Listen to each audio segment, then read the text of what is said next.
we won't read it.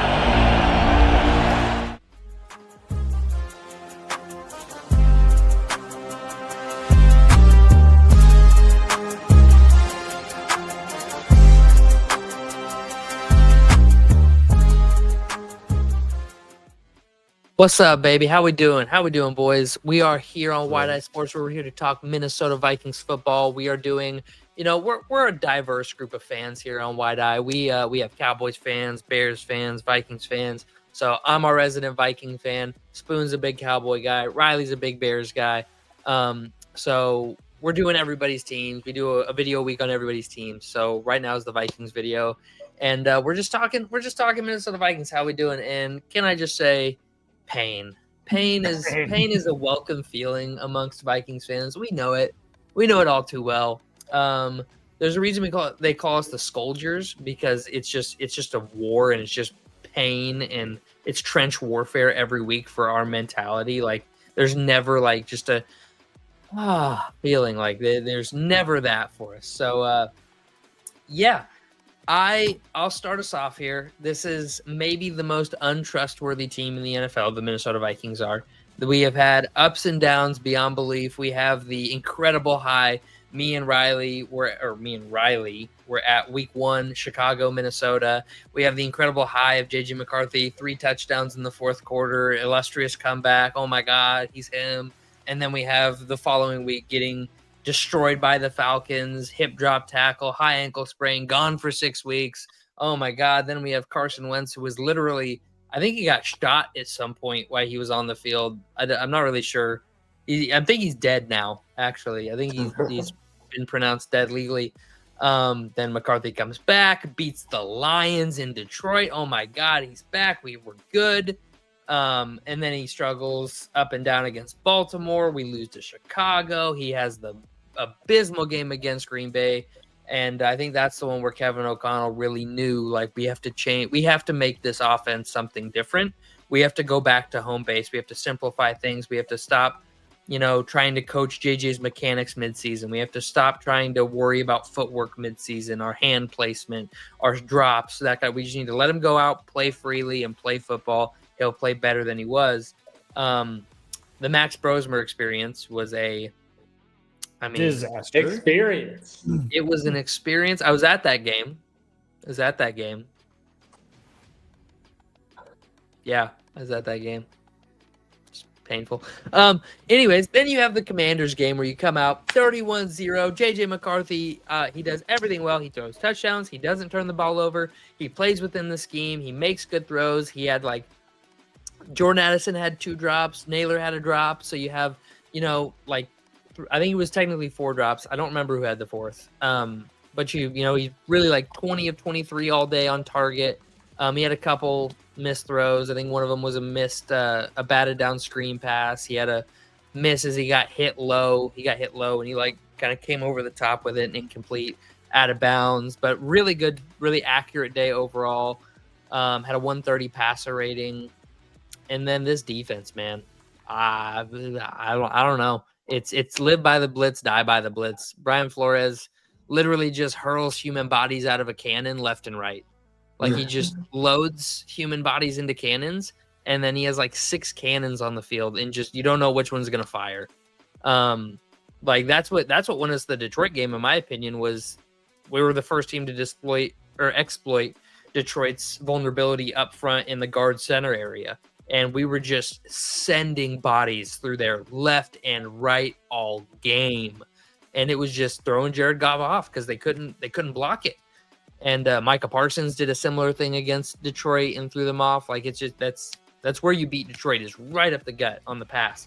So as outsiders, how do you guys feel about the Vikes? I mean, obviously, Riley, you're a Bears fan, so I know you don't like us. But outside looking in, I know it's not nothing crazy. I have a couple comparisons I want to bring up to you guys for JJ McCarthy. So aside from JJ McCarthy, because I want to save that for in just a second. Don't worry, I'll let you have your spiel, Spoon, about how you think he sucks. Because there's a lot of Vikings fans who are on your page. I've heard a lot of discourse from Vikings fans that are like, we've completely screwed up. This is the worst case scenario. He's complete garbage. We should cut ties and bail now.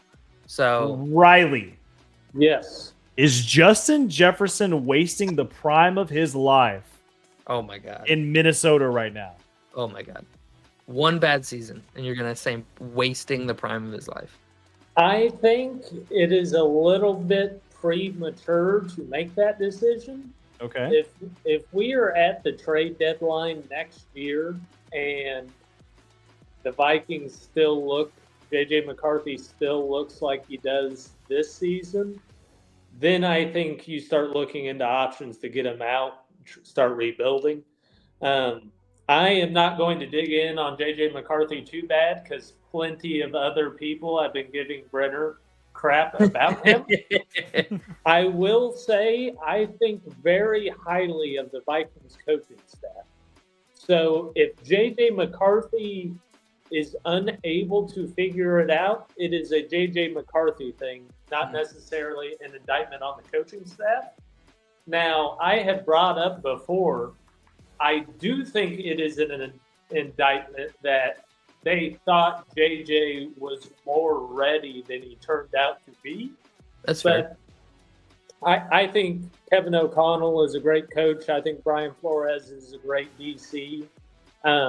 I just think it is too early to make any rash decisions. Well, that's my thing. That's why I'm so against JJ McCarthy. It's because this coaching staff for Minnesota is good. We saw what they just did with Sam Darnold last year. Yep. Yeah. So now Cousins, the defense is always good. So I fully expected JJ McCarthy. I didn't expect a Sam Darnold type. No, but we all expected more. But I 100% expected Minnesota to be right there, like maybe just below the playoff contention race. You know, and like maybe a little above. To be fair, JJ has missed 7 games this season. Yes. So, and that's a whole nother thing. Now, I think he's injury prone. Personally, no. An illegal hip drop tackle in a 1 week miss because of a random concussion, that doesn't do it for me. If he's, if he has a constant shoulder injury, if this ankle continues to bug him next year, if stuff like that happens, then I'll be legitimately worried about it. But these are random one-off injuries, not like, oh, he's torn his ACL 3 times now. Right. So, but that's just what I was looking at, because I was looking at, like, let's say, like, because he played the first 3-4 games and then he got injured. He played the first game and a half. Yeah, no, he only. Well, he did he hurt get injured his ankle in the midway game? through the Atlanta game, but they left him in and then pulled him in the 4th quarter. Okay. So they should have pulled him when he hurt it, but they taped it up and sent him back in there, and that's what caused him to miss 6 weeks instead of 4. Right. And because he wanted to, he said he wanted to go back in, and they let him go, and such is what it is. But no, he didn't play Cincinnati, Pittsburgh, Cleveland, Philly, LA. So there's 5 games. So he's missed 6 games. So I lied. He's missed 6 games. Because there's the bye week. The big worry that I think you guys have is similar to the Cowboys, is that y'all's cap space sucks next year. So I do know we can get to that in a minute. Yeah, well, I mean, we could peek on it real quick. I do know our cap situation is not the best next year, and we're gonna cut some guys. I definitely think that we cut Brian O'Neill. That's gonna save you some money already. Yeah, $20 million there. Jonathan Grenard, TJ Hawkinson, gone. Fucking see ya. Bye. Really? You're done with it? You're done? Dude, really? He has been so bad. He has been, I would cut him right now, and I think we'd be a better team for it. He has dropped so many passes. He has been so bad in pass or in run blocking. He has been so bad. I know, like, the board. I know in fantasy he's basically touchdown dependent. So Dude, I get it. Impossible to justify spending $6 million on, and he's being paid 21. Yeah, 21 against the cap next year. 12 in dead money, 8, 9 in savings next year. If you cut him, you get 9 back. So he's gone. Brian O'Neill's probably gone. That's why we'll probably spend our 1st round pick on a tackle. Which you guys, as of right now, y'all have the 11th pick in the draft, so y'all should have a decent. Grenard, I could see taking a restructure. I really could, because he loves flow so much. So I could see him restructuring down to like a $15-16 million cap. I mean, I'm going to go ahead and tell you right now, y'all are right now sitting at the 11th pick in the draft. Y'all are going to have a top 10 pick. I think Cincinnati. There's a legitimate chance, yes. I think Cincinnati gets more wins than y'all do. So that would move y'all to the top 10. Ryan Kelly will be gone. So right there's $34 million that we're saving right there, and we're 35 over the cap. And that's just like the no-brainers. These guys are getting cut. See you later. Goodbye. That's without Jonathan Grenard being restructured. Kelly's missed, I can't remember if it's 5 or 6 games with concussions, and he's had a history of concussions this year. And his backup has played really well whenever he's been in, and his backup's going to be super cheap. So that's $12 million off the books right there. Then you get a couple of guys. So his backup is Blake Brandel. He's at 3.5, due $4.1 million next year. So, like, he's going to be cheap.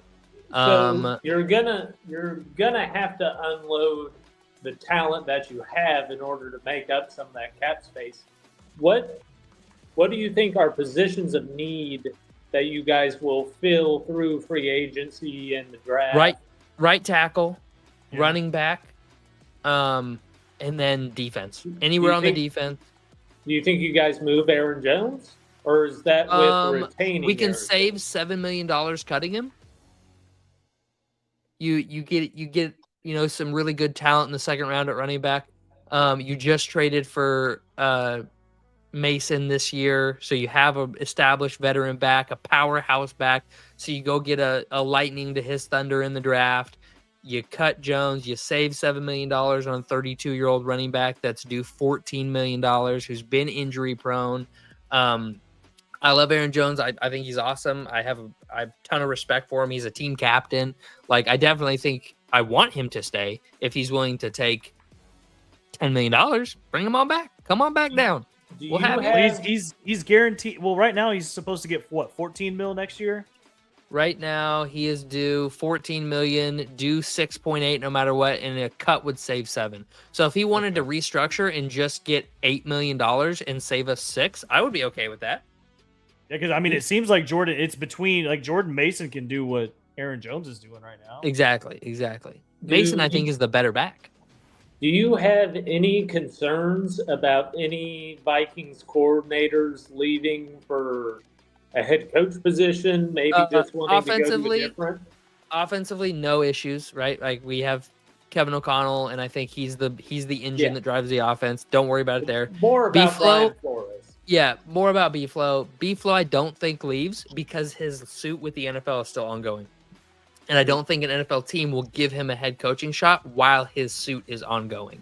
Yeah. So there's always a possibility he could leave for a D coordinator job, but why would you have set up your team in Minnesota? Like Kevin O'Connell says, do what you want. Like, the team defense is yours. Why would you walk away from that? He has so much freedom in Minnesota. Exactly. Why would you walk away from that and start over from scratch with a new defense? Any defense that is losing their D coordinator doesn't have the pieces, and you have to then make a new defense. So why would you know what I mean?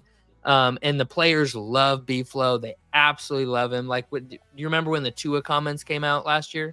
Or this offseason or whatever? Like, the first press conference, like 3 of the players came up to the podium with him and just stood around him at the podium. Like, just fucking say shit, dude. But yeah, so the Vikings cap isn't of worry. We have like 10 draft pick next year, so we have plenty of picks to move around and do stuff with. My biggest issue is Kwesi Adofo-Mensah in getting the draft right. That is what I worry about. We have not done that. His first draft class, I think we have 1 person left from 2023. His second draft class, I think we have 3 people from, and they're not like high-level contributors. Hell, our third-round pick from this last year, Ty Felton, has 2 catches this year. 2 catches total as a third-round pick. And, like, those are in garbage time games. Like, those guys have to contribute. But you got to find some type of contributor in the third round. Yeah, exactly. And they've had really good off and on. They've done a really good job at structuring the organization. When they don't have cap space like this year, they have 10 draft picks. And when they only have 6 draft picks like last year, they have $80 million to spend. So they've done a really good job at offsetting that year by year to where you'll always have a way of acquiring more talent. Like, they've done a good job at that. And the free agency classes he has had have been home fucking runs. Beautiful free agent classes. But the draft classes he has had have been the exact opposite, complete busts. So you really have to figure it out. And I would like to move on to the JJ McCarthy topic real quick. just because we're getting. I was going to say there's a mock draft showing right now that you guys are going to try to get Jeremiah Love at the 11th. Yeah, I've seen a lot of that. I don't see that happening. I don't see it happening. We'd have to keep Brian O'Neill, which then we get into a lot of. You'd have to have a lot of restructures going on. Yeah. To keep O'Neill, and that I don't like to count on restructure. Like, oh, we'll just restructure because that guy has to agree to take less money. So it's possible that we keep O'Neill and we restructure and we do it that way.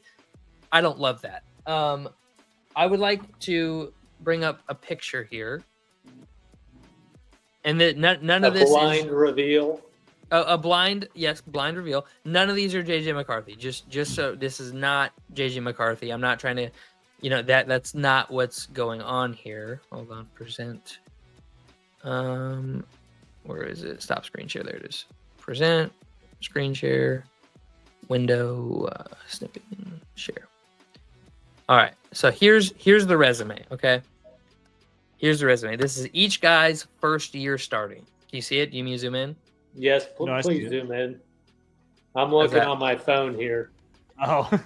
Oh well, I can't zoom in that much. Yeah.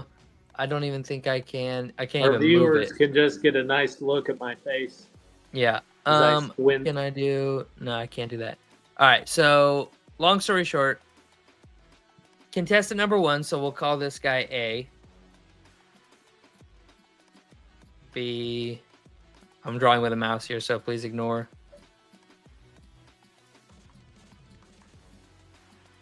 F. Okay. So 9 games started. AV is a stat that approximate value. That's how much you helped your team, how much you impacted your team. An MVP is 18 to 25. A Pro Bowler is 17 to 14, and anything beyond that's just a starter, and then you get into single digits. So a -1's really bad, really, really bad. A 10 is you're a just under mid-level starter. 6, bad again. 14, okay, you're starting to approach Pro Bowl level play. As you can see down here, Pro Bowl, right? Pro Bowls. You're starting to approach that Pro Bowl level play, which is good. And then -3 obviously is really bad. Really bad. Do you guys have any guesses on who any of these guys are? How long have they been? Are they all current NFL starters? I don't think any of them are 2 of them are current NFL starters. Oh, wow. Okay. 2 of them. 4 of them, actually, sorry, 3 of them are current NFL starters. 1 is in the NFL, 2 are retired. But they're all post 2000. This isn't like, Sam Puckett in the 60s. This isn't going like way back in the time. This is all post 2000. This is all modern day NFL. That's what we're going with here. Do you have any thoughts on who some of these guys could be? Just feel free to throw out names. These are all first year starting quarterbacks. Man. Is A Jamarcus Russell? No, A is not Jamarcus Russell. I think they're gonna be better than that. I don't know what Jamarcus is. Jamarcus Russell S. Jamarcus Russell is pretty bad. I don't know.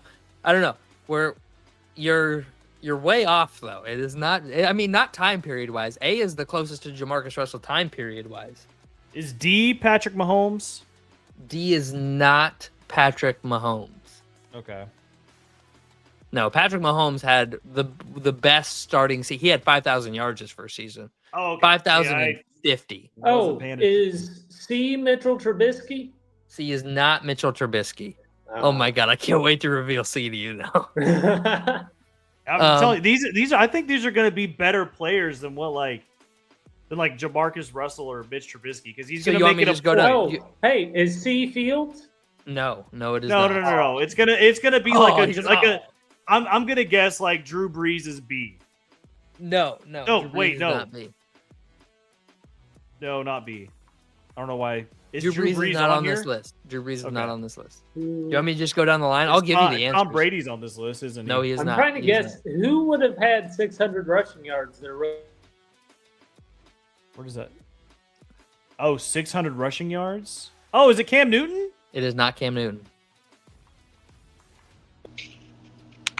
Do you want me to give you one of them? Is it Lamar? Do you want me to give you one of them? It's not Lamar. Okay. Sure, give us one of them. All right, which one do you guys want? I'll let you pick. Which one do you want, Riley? I want C. I want to know who C? he is. C is Josh Allen. Okay. See, That we're makes gonna go. sense. It's gonna be top quarterbacks. So Josh Allen's off the list. Is D Joe Burrow? D is not Joe Burrow. Damn. Is it either C.J. Stroud or Which the Texas which one? quarterback?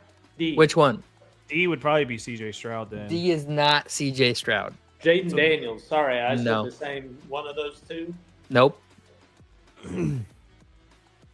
There's not either of those two. Thinking of quarterbacks. You did say a name in there, and that guy is on this list, but it was not those two. Is Ben Roethlisberger on this list? He is not. Okay. Is Phillip Rivers on this list? He is not. Damn, I'm trying to get the guys that are retired. Yeah. There's only two of a. You have a better shot of naming a current current player than a starter because there's only two that are retired. Okay, is one of them Caleb Williams? Nope. See, I didn't think so. Man. He played in all the games last year, if All I'm right, not all right. mistaken. I'll give you. Yeah. I'll give you a hint. The first player, A, has an even more famous brother. Eli? It is Manning? Eli Manning. It is Yeah. Eli Manning. So the first Okay. one is Eli Manning. The third one, player A is Eli. Player C is Josh Allen. I will give you a hint. The F is the other retired player, Okay. and he retired due to a major knee injury. RG3. Nope. Same team. Catastrophic leg Oh, injury. Alex Sorry. Smith. Oh. Alex Smith. All right. So now we have B, D, and E. B, D, and E. D is a current backup in the NFL, and B and E are current starters in the NFL. Is D Russell Wilson? It is not. I would assume he'd be a good backup. D started his rookie year for an AFC East team. Oh, Mac Jones. Mac Jones. It is Mac Jones. Nice. It is. So we have B and E left. And they're So both current They're starters. both current starters. current starters just played last week. Both of them. Both of them. One of them is winning and not getting the credit. The other one is losing and taking some heat. Not a lot, but just a little. Is Because of he how their Tua? season started. Is he Tua? E, no. E is not Tua. One of the two players does also play in the state of Florida, though. Oh, it's Baker. But which one? I would guess B. B is Baker. Yeah. Wow. So is E is the last one. He's a starting quarterback in the state of Texas. So is E Dak? Dak. Nope. Oh, E is CJ Stroud. You said C.J. CJ Stroud was Stroud. on this list. Didn't we say C.J. Stroud? Yeah, earlier? but we And I guessed asked which B. one, and you said B, and I said no. Oh. And that's when I then said, but you did guess somebody's name on this Yeah. list. That's Oh, okay. No, I so- misheard that. left to right. We have Eli Manning, Baker Mayfield, Josh Allen, Mac Jones, C.J. Stroud, and Alex Smith. Okay, so this is a roundabout J.J. McCarthy thing. This is a roundabout. So first-year starters didn't play well. Very obviously not good statistical outputs. Didn't play whole seasons except for Matt Jones. And I put him in here to show that it can go both ways. Okay, so Josh Allen, his rookie year, got shut out by the 22nd overall defense in his 6th game. Shut out, 0 points by a bottom 10 defense out the gate. Not a good thing, right? Eli Manning had only one 200-yard passing game, and it was 201 yards versus the 22nd ranked defense Cincinnati in week 15 of his first year starting. So way deep into the season, he had one 200-yard passing game. Alex Smith, so I have 2 games for him. He had a 16 of 24, 185 yards, 3 interceptions, 50 passer rating versus the 29th ranked passing defense. He also had a 9 of 23 with 74 yards, 4 interception game with an 8.5 passer rating his rookie year. Baker had 2 3 interception games and a game where he went 21 of 41 with 2 touchdowns and 2 interceptions. And he lost 2 fumbles in that game. So 2 touchdowns, 4 total turnovers against the Raiders' 29th ranked defense. Now, they did put up a lot of points in that game, but the running backs had 3 touchdowns. So keep that in mind. My point to all of this is that these quarterbacks all turned out just fine, and they had god-awful stats their rookie year. On the flip side of that, the other side can also be true. CJ Stroud, who we all think is struggling right now, not playing good, he went 30 for 42 with 470 yards and 5 touchdowns, 147.8 passer rating versus Tampa Bay's 8th-ranked secondary last year. Mac Jones went 22 of 32, 310 yards, 2 touchdowns, 0 interception, 123 passer rating versus Mike Vrabel's 6th-ranked defense in Tennessee, his rookie year. So I bring all this up only to say, everybody just cool your jets on the McCarthy shit. We don't know if he's good or bad yet. We don't know. He could be good. He could be bad. The flashes are there of the good. That does not mean he's going to put it together and become Josh Allen. But I've watched every ounce of his tape. There is absolutely a lot of good there. He can absolutely make every throw you want him to make. He's athletic. He's smart. He just has to rein in his accuracy. And if he can do that, is up in the air. My bigger concern for the Vikings is that the front office will make rash decisions before he has the chance to settle it. Yeah, that is also my worry, that they will. I think Kevin O'Connell being there helps a lot, because he's said several times organizations will fail young quarterbacks more often than young quarterbacks will fail organizations. And I think 100% they are fully committed to McCarthy through his 4th year. Now, if we come to the 4th year and the 5th-year option's coming up and he hasn't improved at all, then we'll see. I legitimately think because of Kevin, they are fully committed for 4 seasons. Now, that's only 2 more years. I think after next year, if there's no improvement or they're not seeing any improvement, they're probably going to end up drafting a quarterback in the draft. That could happen. Absolutely. Yeah, I mean, if we're 3-14 next year and McCarthy's throwing 6 interceptions a game, not 6 interceptions, but you know what I mean. Yeah. I definitely think we move on. But I think if there's any sort of improvement and there's any sort of play, I think they stick with him. I see McCarthy very similar to how, like, personally, people saw Phillip Rivers and how the throwing motion wasn't there. He wasn't the best fit. He struggled early. He's got a lot of improvements to make. He's more agile and mobile than Rivers ever was, but mechanically and throwing motion, people make such a big deal about that for him, and I don't understand why. If the ball gets there, the ball gets there. Like, if you can throw the ball like a golf swing. Yeah, it doesn't matter. Like, and they're so all throughout the season, they've been so honed in on, his back leg swings around when he throws this pass, which leads him to become inaccurate. Well, that's fine. Every quarterback's going to be inaccurate sometimes. They're going to miss throws. Every quarterback in the NFL misses a throw or 2. If he's missing 6 throws a game, not going to work. If he's missing 1 or 2, that happens. Like, I don't. It's like they expect him to be perfect, and I just don't understand that narrative. Would I like for him to be perfect? Absolutely. I don't expect it. Do you think there's a world where the Vikings move on from J.J. McCarthy and Kevin O'Connell? Yeah, absolutely. Do you think if they move on from J.J. McCarthy, then they will move on from Kevin O'Connell? It depends on the rest of the offense. If the offense looks like it has this season, there's a good chance Kevin O'Connell gets fired next year, because of his play calling being such a big issue.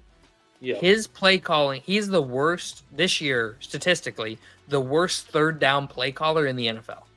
Like, it has been atrocious. Like, we have passed on third and fourth down short. So inside of 2 yards, third and fourth down, more than any other team in the league. Like, it's just we have Taylor and Jones in a revamped heavy duty offensive line. Power the football up in there, run the rock, and he'll boot somebody out wide. And it's like, why are you doing that? He'll drop him back in a 7-step drop. He'll line him up in the shotgun. And I'm like, come on, dude, we got to be able to run the football. Like, it's unacceptable. It's absolutely unacceptable the way he's called it. And he did good this week, like Spoon said. We had 3 third and shorts this week. We ran the ball every time. We were 3 for 3. Like, it's simple. Now, is there room for trickery and dickery-do and all that kind of stuff after you've established the run and people think that's what you're going to do? Absolutely. Not beforehand, though. Yeah, that's all I got. I think the Vikings, if we look ahead, we have the Cowboys this week. I think we could definitely lose that game. I think we could definitely win that game. I do personally think that Dak is the key to the offense in Dallas, and if you can disrupt him, you have a better chance of winning. I also know that he's a smart quarterback, and that if you throw millions of bodies at him, he's just going to throw it to where the pressure's coming from, and that'll probably be dink and dunk a lot, and they'll chip their way down the field and score touchdowns, and I think that's a very likely outcome. So getting George Pickens on a crosser right behind a blitz is really lethal, right? Like, that's going to hurt you. So Beeflo's going to have to be really smart.